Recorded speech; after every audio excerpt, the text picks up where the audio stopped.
Hi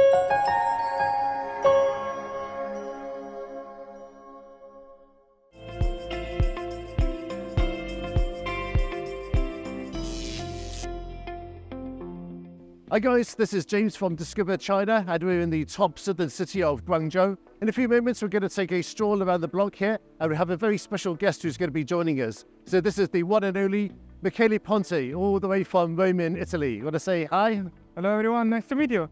So, how does it feel to be back in China? Absolutely great. I'm super spoiled by the new visa. I got 2 weeks for free, no paying, just showing up at the airport. Fantastic. I don't know so much about that policy at the moment because for some reason they haven't opened that policy for people from the UK.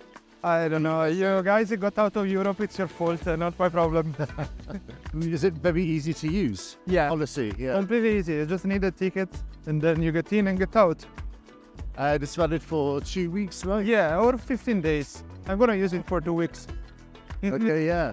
And now you're back in China. What are your plans for the next fortnight? I want to go to... Actually, I wanted to come here to Guangzhou, Shenzhen, Zhuhai, Hong Kong, Macau, all this area. I want to explore this area very much because last time I was in Chongqing, Chengdu, Wuhan, Xi'an, so I need to change. I need to explore a new part of China. Of course, I've been following your channel quite a bit, and I've seen you've spent a lot of time in Kenya. Yes. Been home to Italy, Poland. I was recently also in Russia. Oh yes, you were to Kaliningrad as well. Yes. Okay, so over the past, say 6 months or so, what have been the big highlights for you? Oh no, it was a fantastic opportunity for me to be back in Europe, spend some time with my mom. Like, she never sees me, or she sees me once a year. So I was happy to be there. I was happy to enter Russia. I don't know if with the Russian passport stamp I'll be able to get back to the US, but it is what it is. And I love traveling. There is nothing else I love doing more, so it's absolutely fine. When you've been back home in Italy, have you ever had people tell you what they think about China? I've convinced more and more friends to come visit China. Actually, one came last August. A bit through the videos, a bit through the stories, because people outside of China are very skeptical of what's going on in here.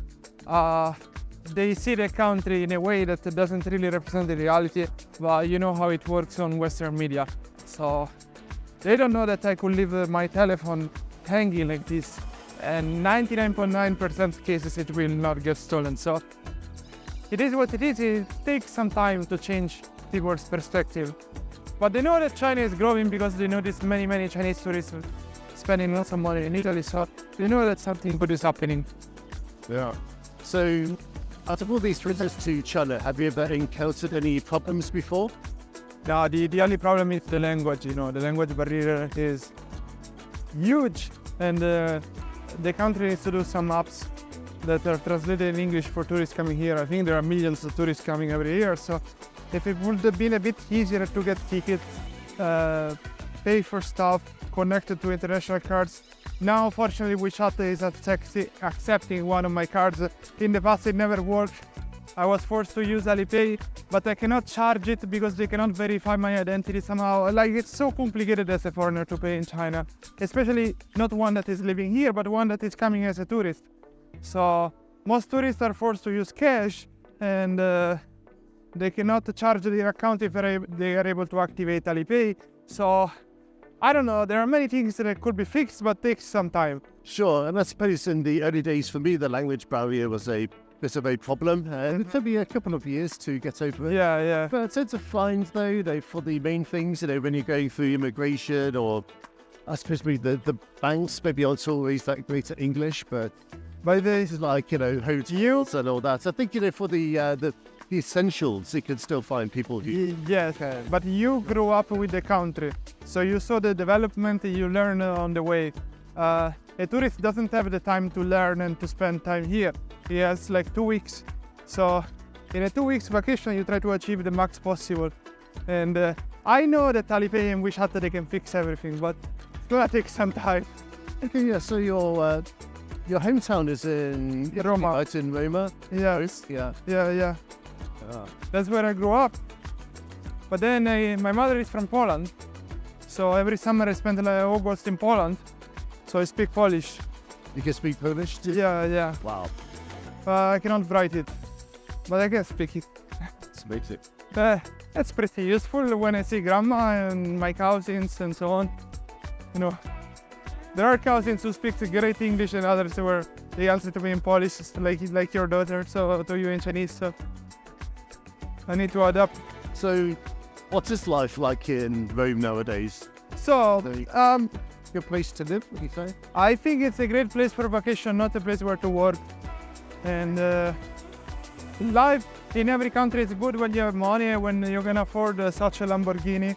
So, I feel like Poland right now is having better job opportunities, better development, faster development. It's also cleaner and safer. Italy is more beautiful because we are lucky. We are born in the center of the Mediterranean Sea. We have all this ancient stuff and so on. So between the two countries, if somebody like from China would like to work, I know Italy has also better weather, but if you want opportunities to grow, an economy that is still growing and that it doesn't feel the inflation as much, I would suggest Poland. And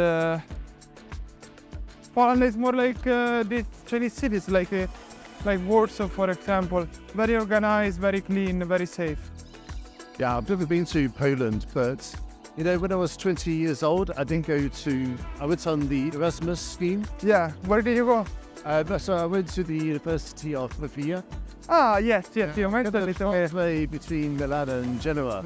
You know, Milan is kind of very, I mean, at the time at least, it felt very industrial. And yes. Yeah. You know, Pavia, what I liked about it, it was like a very traditional. But you know what? Italian town. You went to Italy at the right time. Right now, Italy is changing. There is way too much immigration. Italians are not making kids, so we import people legally or illegally to Europe. And yeah, I heard the birth rate is under 1? Yeah, nobody makes kids because nobody can afford it. So it's becoming very, very messy and complicated. Honestly, I have friends, let's say they make in a couple 3,500 euro per month net, and the bank will not give them the loan to buy a house. So if you don't buy a house, you don't make a kid. The biggest memories from Pavia was, of course, playing football with all of the international students. Mm-hmm. Yeah, and that's probably the fittest I've ever been in my whole life. Oh yeah, that's what happens in such situation. That's one of the reasons that I think Italians are so healthy compared to other people following our diets, because there is a cycle of life. Like you walk a lot around, you meet with your friends, you do these sports. Food is much healthier than... Lots of olive oil, right? Yes, much healthier than in the US. If you eat the same Italian food in the US, suddenly you get fat, same quantities, because of all the stuff they put inside. So, yeah, if you want to be in shape, go to Italy or come to China, because everybody's skinnier than me here. So you're in Guangzhou for only one day, right? No, so I'm based in Zhuhai. Maybe many Chinese don't even know about this city because it's so tiny and unknown, but it's in the middle of all these famous cities. So I'm using Zhuhai, like I will go one day to shoot videos in Guangzhou, one day in Shenzhen. I want to go to Hong Kong, to Macau, and so on and so on. So, okay, Zhuhai makes a really good base. Makes a perfect base. Like to go to Shenzhen is just like 1 hour via boat with a ferry.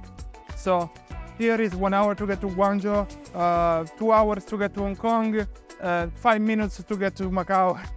So I think actually it's the location, and being less famous of a city, there are cheaper hotels, apartments, and so on and so on. And today you took the high-speed train to get to Guangzhou. I think it's high speed. It's like 1 hour and 59 minutes maybe. So what's the experience like? I mean, as a foreign tourist in China, was it easy? Yeah, no, absolutely. And you know what I love about Zhuhai? That the train station is being so small compared to other cities in China.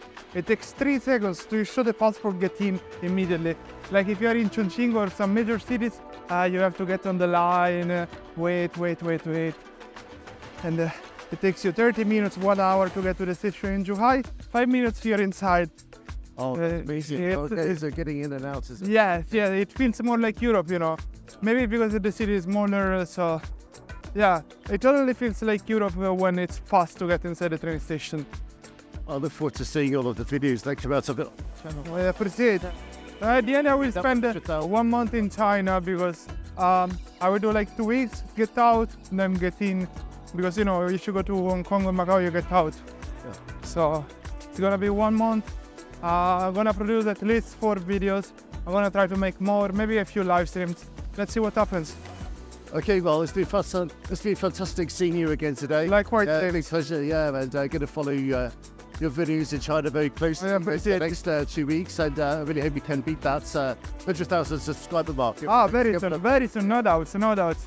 Great. Well, thank you very much. I've really enjoyed this little stroll, and hopefully we can do this again sometime soon. Yeah, somewhere else around the planet, no problem. Okay, cool. So for me, Discover China and Michele Ponte, we will catch you next time.